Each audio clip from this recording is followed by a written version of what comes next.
Jumanji welcome to the jungle. इस कहानी की शुरुआत वहीं से होती है जहां पर पिछली कहानी खत्म हुई थी, यानी कि समंदर के किनारे, जहां पर एक आदमी को जुमांजी बोर्ड मिलता है और ये साल होता है सन 1996। वो आदमी जुमांजी गेम को उठाता और अपने घर ले जाता है, जहां पर वो उस गेम को अपने बेटे को दे देता है। ये वो साल होता है जब बच्चे वीडियो गेम्स में बहुत ज्यादा इंटरेस्टेड होते हैं, इसीलिए वो लड़का इस गेम में बिल्कुल भी इंटरेस्टेड नहीं होता। रात को जब वो सो रहा होता है, जुमांजी बॉक्स से एक बार फिर से आवाज आती है और जब वो बॉक्स को खोलता है तो उसके अंदर वीडियो गेम का कार्ट्रिज होता है, जिसका मतलब ये है कि इस गेम ने अपने खेलने के नेचर को बदल दिया है, क्योंकि ये एक जादुई गेम है। और अब वो लड़का उस कार्ट्रिज को अपनी वीडियो गेम में लगाता है, जिसके बाद उसके कमरे में रोशनी दिखती है और वो लड़का अपने कमरे से गायब हो जाता है। इस घटना के 21 साल बीत जाने के बाद हमें स्पेंसर नाम के एक लड़के को दिखाया जाता है, जो कि बहुत ही इंटेलिजेंट है, लेकिन वो थोड़ा सा डरपोक भी होता है। इसीलिए उसका एक क्लासमेट हमेशा उससे अपना होमवर्क करवाता है। ये साल होता है सन 2017। स्पेंसर का दोस्त उसे फ्रीक हाउस में बुलाता है। ये फ्रीक हाउस उसी लड़के का है जो आज से 21 साल पहले वीडियो गेम के अंदर कार्ट्रिज डालने के बाद गायब हो गया था। उस लड़के का नाम था एलेक्स। एलेक्स के गायब होने के बाद उसके पिता का बिहेवियर बहुत अलग हो गया था, इसीलिए सब ने इस घर को फ्रीक हाउस का नाम दिया, जहां अब कोई भी नहीं रहता। अब यही एक स्कूल को दिखाया जाता है, जहां पर बेथनी और मार्था नाम की दो स्टूडेंट्स हैं। इन दोनों को पनिशमेंट के लिए एक दूसरे रूम में काम करने के लिए भेजा जाता है। यहाँ पर स्पेंसर को और उस लड़के को जो जबरदस्ती स्पेंसर से अपना होमवर्क करवाता है, जिसका नाम फ्रेज है, इन दोनों को भी पनिशमेंट के लिए भेजा जाता है। इन चारों को पुरानी मैगजीन से पिंस निकालने हैं। अब इन्हें यहीं पर वो गेम मिलती है, जिस गेम के अंदर आज से कई साल पहले एलेक्स ने कार्ट्रिज डाला था और खुद वो गेम के अंदर चला गया था। ये दरअसल एलेक्स के पिता ने स्कूल को डोनेट कर दी थी और अब ये चारों के चारों अपना अपना प्लेयर सेलेक्ट करके इस गेम को खेलना शुरू करते हैं और ये जुमांजी गेम है। ये चारों के चारों जैसे गेम को स्टार्ट करते हैं, एक एक करके गेम के अंदर चले जाते हैं। इन चारों ने जिस जिस प्लेयर को सिलेक्ट किया था, गेम के अंदर इनका रूप और इनकी पावर उसी प्लेयर के हिसाब से बन जाती है। स्पेंसर ने जिस प्लेयर को सिलेक्ट किया था उसका नाम है ब्रेवस्टोन, यानी कि स्पेंसर ब्रेवस्टोन बन चुका है, जो कि कॉन्फिडेंट आर्कियोलॉजिस्ट और एक्सप्लोरर है। साथ ही यहाँ पर फ्रेज ने जिस प्लेयर को सिलेक्ट किया था उसका नाम होता है मूस, जो कि एक जियोलॉजिस्ट और वेपन कैरियर है। साथ ही मार्था, जिसने रूबी राउंड हाउस को चूज किया था, वो इस गेम में इस दुनिया में एक कमांडो है। और उसकी साथी बेथनी, जो कि शैली के अवतार में इस गेम के अंदर आती है, जो कि एक मेल है और ये एक साइंटिफिक फील्ड का एक्सपर्ट है। इन सब के हाथों में 3-3 लाइन के टैटूज होते हैं, जो कि इनकी लाइफ लाइन है, यानी कि इन्हें 3-3 चांसेस मिलेंगे। शैली नदी के किनारे जाता है, जहां पर हिपोपोटामस उसे निगल जाता है, यानी कि वो मारा गया, लेकिन उसके पास 3 लाइफ लाइन है, इसीलिए ऊपर से दोबारा आ जाता है। हिपोपोटामस अब भी इनका पीछा कर रहा होता है, सबके सब अपनी जान बचाने के लिए भागते हैं। तभी जंगल में एक गाड़ी आती है जिसमें एक आदमी होता है। वो इन सबको हिपोपोटामस से बचा लेता है और अपने साथ ले जाता है। दरअसल वो गेम के अंदर इनका गाइड है। वो इन्हें गेम के बारे में बहुत सारी चीजें बताता है, साथ ही इन्हें इस राउंड से दूसरे राउंड में ले जाता है। साथ ही इन्हें बताता है कि इस जंगल का नाम जुमांजी है और अगर इन्हें सब कुछ ठीक करना है, यहाँ से निकलना है, तो इन्हें इस गेम को खत्म करना होगा। यहाँ पर एक आर्कियोलॉजिस्ट है जिनका नाम वैन है। वैन कई साल पहले अपने पार्टनर, जिसका नाम ब्रेवस्टोन है, उसके साथ यहाँ पर एक खास किस्म का हीरा ढूंढने के लिए आया था, जो इन्हें एक जैगुआर की बहुत बड़ी पत्थर की मूर्ति की आंख के रूप में मिला। ये जैगुआर की मूर्ति इस जंगल की इस पूरी जगह की रक्षा करती है, लेकिन वैन ने उसकी आंख को, उस हीरे को निकाल दिया, जिसके बाद ये जंगल श्रापित हो गया और इस जंगल में जितने भी क्रीचर्स हैं वो सब के सब उसके अधीन हो गए, यानी कि वो उन सब को कंट्रोल करता है। गाइड इन चारों को बताता है कि एक दिन जब वैन सो रहा था तो मुझे मौका मिल गया, मैंने हीरे को चुरा लिया और अब वो हीरा मेरे पास है। इसके बाद वो हीरा इनको दे देता और कहता है कि तुम्हें इस हीरे को जैगुआर की आंख में लगाना होगा, तभी ये गेम खत्म होगी। हीरा लगाने के बाद तुम्हें बोलना होगा जुमांजी। दरअसल जैगुआर की आंख लगाने के लिए इन सब को एक एक करके सभी राउंड्स को पार करना होगा, तभी ये जैगुआर की आंख लगा सकते हैं। गाइड इन्हें एक नक्शा देता है और कहता है कि इसका हिस्सा एक और है जो तुम्हें इस राउंड में मिलेगा और जब तक तुम्हें वो हिस्सा नहीं मिलता तुम आगे नहीं बढ़ पाओगे, इस राउंड को पार नहीं कर पाओगे।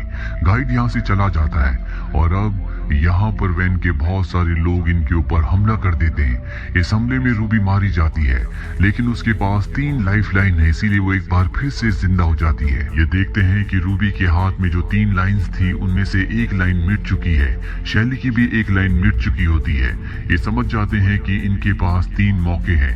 अगर इन्होंने 3 मौके खो दिए तो ये इस गेम में मारे जाएंगे। वे सब के सब झरने से कूदकर वैन के लोगों से बच जाते हैं। रास्ते में स्पेंसर जो कि ब्रेवस्टोन है, साथ ही फ्रेड जो कि मोज है, इन दोनों के बीच में आर्गुमेंट्स हो जाते हैं और यहाँ पर फ्रेड यानी कि मोज ब्रेवस्टोन यानी कि स्पेंसर को ऊपर से नीचे धक्का दे देता है, जिससे उसकी मृत्यु हो जाती है। पर अगले पल वो ऊपर से दोबारा आ जाता है, यानी कि उसकी भी एक लाइफलाइन अब खत्म हो चुकी है। ये सब फैसला करते हैं कि आपस में नहीं लड़ेंगे बल्कि एक दूसरे का साथ देंगे, क्योंकि इन्हें किसी भी कीमत पर इस गेम को खत्म करना है। ये सब के सब यहाँ से आगे बढ़ते हैं और एक गांव में पहुंचते हैं, जहाँ पर मूज केक खा लेता है जो उसे नहीं खाना चाहिए था। वो उसकी कमजोरी है।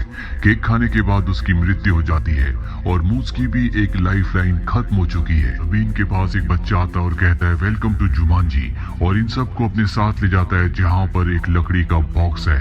वो कहता है कि अगर तुमने आंखें झपकाई तो तुम मारे जाओगे। ये एक तरह की पहेली है जिसे इन्हें सुलझाना होगा। ब्रेवस्टोन उस बॉक्स के पास जाता है, उसके ढक्कन को खोलता है। अंदर से ब्लैक मांबा निकलता है जो कि बहुत ही जहरीला सांप है। मोस कहता है कि अगर इसने तुम्हें काट लिया तो 1 सेकंड में तुम्हारी मृत्यु हो जाएगी। इसके अंदर शायद वो नक्शे का दूसरा हिस्सा है जो हमें चाहिए, लेकिन इसके लिए हमें इससे नजर मिलानी होगी। अब सांप इनके ऊपर हमला कर देता है, लेकिन मोस उसके दांत निकाल देता है, क्योंकि अगर वो किसी को काटेगा भी तो किसी को जहर नहीं फैलेगा। और अब उस बॉक्स के अंदर देखते हैं जिसमें कागज होता है। उस कागज को खोलने के बाद उसके अंदर हाथी की छोटी सी मूर्ति होती है। कागज में लिखा होता है कि जैसे तुम हाथी को देखो तो चढ़ाई करना शुरू कर देना।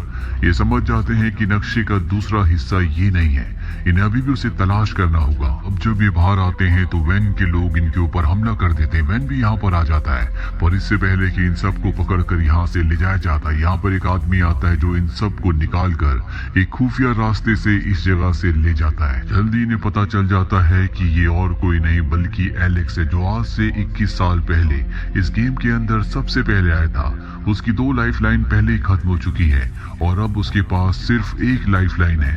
अगर वो मारा गया तो सच में मारा जाएगा। जारो को ये भी पता चलता है कि नक्शे का जो दूसरा हिस्सा था वो कोई कागज का टुकड़ा नहीं बल्कि एलेक्स था, जो कि अब इन्हें मिल चुका है। ये एलेक्स को विश्वास दिलाते हैं कि ये सब उसे मिलकर बचाएंगे और इस गेम को खत्म करेंगे ताकि सब के सब अपने घर वापस पहुंच जाएं। लेकिन इस घाटी को पार करने के लिए इन्हें एक गाड़ी चाहिए। गाड़ी जहाँ पर होती है वहाँ पर बहुत सारे गार्ड्स भी हैं।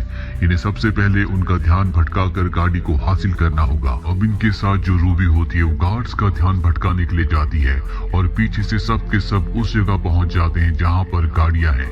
यहाँ पर हेलीकॉप्टर भी है। ये इस जगह से निकलने के लिए हेलीकॉप्टर चूज करते हैं।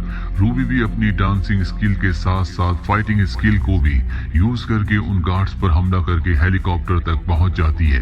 पर जब सबके सब हेलीकॉप्टर से यहाँ से निकल रहे होते हैं तो वैन के कुछ और गार्ड्स आ जाते हैं जो इनके हेलीकॉप्टर के ऊपर हमला करते हैं, जिससे इनका हेलीकॉप्टर क्रैश होकर एक घाटी एक खाई में गिर जाता है। वहाँ पर बहुत सारे गेंडे होते हैं जो इनके हेलीकॉप्टर का पीछा करते हैं, जो जल्दी इनके हेलीकॉप्टर तक पहुंच जाएंगे। एक गेंडा अपने सींग से इनके हेलीकॉप्टर के ऊपर हमला करता है, जिससे हेलीकॉप्टर का जो ब्लेड होता है वो अपनी जगह से हट जाता है। अब ये चाहकर भी ऊपर नहीं जा सकते। ब्रेवस्टोन को जब पता चलता है तो वो ऊपर जाकर उस ब्लेड को फिक्स करता है, जिसके बाद इनका हेलीकॉप्टर ऊपर की तरफ उड़ना शुरू हो जाता है। मौत से यहाँ पर एक गलती हो जाती है। उसके बैग में जो हीरा है जो कि जैगुआर की आंख है वो वहीं घाटी में गिर जाता है, यानी कि इन्हें वापस जाकर उस हीरे को हासिल करना होगा। ये घाटी के ऊपर हेलीकॉप्टर को उस जगह लेकर आते हैं जहाँ पर हीरा होता है, लेकिन नीचे अब भी खतरनाक जानवर है, इसीलिए कोई नीचे नहीं जाना चाहता। ब्रेवस्टोन मोस को ऊपर से नीचे धक्का दे देता है, जिसके बाद जानवर उसका पीछा करना शुरू कर देते हैं। मोस अपनी जान बचाने के लिए भागता है और ब्रेवस्टोन को मौका मिल जाता है। वो नीचे जाकर हीरा उठाकर ऊपर ले आता है और मोस को गेंडे मार देते हैं, जिससे उसकी एक और लाइफलाइन खत्म हो जाती है, यानी कि उसके पास अब एक ही लाइफलाइन बची है। अब इस सब के सब घाटी पार करके ऊपर आ जाते हैं, जहाँ पर एलेक्स को एक मॉस्किटो काट लेता है। ये उसकी एक वीकनेस है, जैसे कि मॉस की केक थी जिसे खाकर उसकी मृत्यु यानी कि एक लाइफ लाइन खत्म हो गई थी, इसीलिए अब यहाँ पर एलेक्स भी मर रहा होता है। शैली जिसके पास अब भी 2 लाइफ लाइन है, वो अपनी एक लाइफ लाइन एलेक्स को दे देती है, जिससे उसकी जान बच जाती है। यहाँ पर जो ब्रेव स्टोन है वो मार्था को प्रपोज करता है। वो बताता है कि जब हम 7th स्टैंडर्ड में थे तब मैंने तुम्हें पहली बार देखा था और तब से मैं तुमसे प्यार करता हूँ। अब यहाँ पर मार्था भी उसे पसंद करने लगी है, क्योंकि वो असली दुनिया में एक बहुत ही डरपोक लड़का था, लेकिन इंटेलिजेंट था। पर यहाँ पर वो इंटेलिजेंट भी है और एक बहादुर इंसान भी, इसीलिए मार्था उसकी प्रपोजल को एक्सेप्ट कर लेती है। अभी सब के सब फाइनल राउंड में पहुंच चुके हैं, जहाँ पर ये जैगुआर की बड़ी मूर्ति को देखते हैं जिस तक इन्हें पहुंचना है। पर उस जैगुआर की मूर्ति की रक्षा असली के जैगुआर कर रहे हैं। ब्रेवस्टोन तय करता है कि वो पेड़ों के ऊपर से जाएगा, पर वो गलती से पेड़ से नीचे गिर जाता है, जिसके बाद जैगुआर उसे मार देते हैं। उसकी भी एक लाइफ लाइन खत्म हो जाती है, यानी कि अब उसके पास भी एक ही लाइफ लाइन है। इसीलिए तय करते हैं कि ये अलग अलग रास्ते से जैगुआर की मूर्ति तक पहुंचेंगे। यहाँ पर मूस और शैली अलग रास्ते से दोनों एक साथ जाते हैं। रूबी यहाँ पर वैन के लोगों से फाइट कर रही होती है, क्योंकि वो इन्हें रोकने के लिए यहाँ पर पहुंच गए होते हैं। और ब्रेवस्टोन जो कि सीधे रास्ते से आगे बढ़ रहा होता है। एलेक्स यहाँ पर जैगुआर का ध्यान भटका रहा होता है ताकि वो किसी के ऊपर हमला ना करे।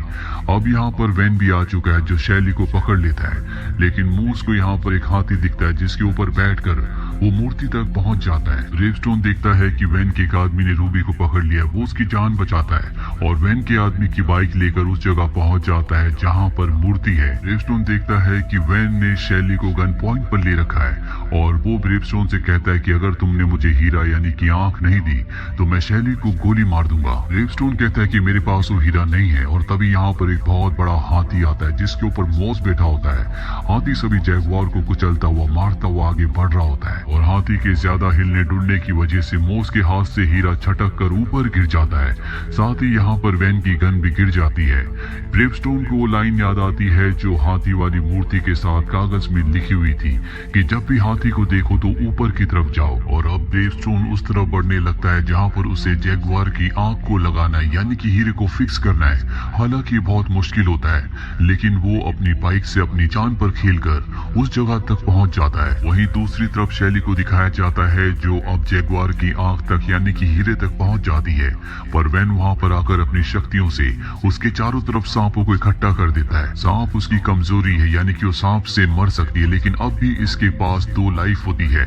इसीलिए शैली उस जगह पहुंचकर उस हीरे को उठा लेती है।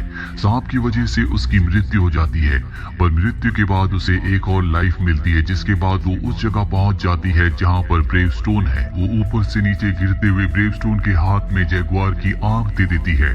जैगुआर उस आंख को जैगुआर की आंख की जगह पर लगा देता है, लेकिन यहाँ पर कुछ भी नहीं बदलता।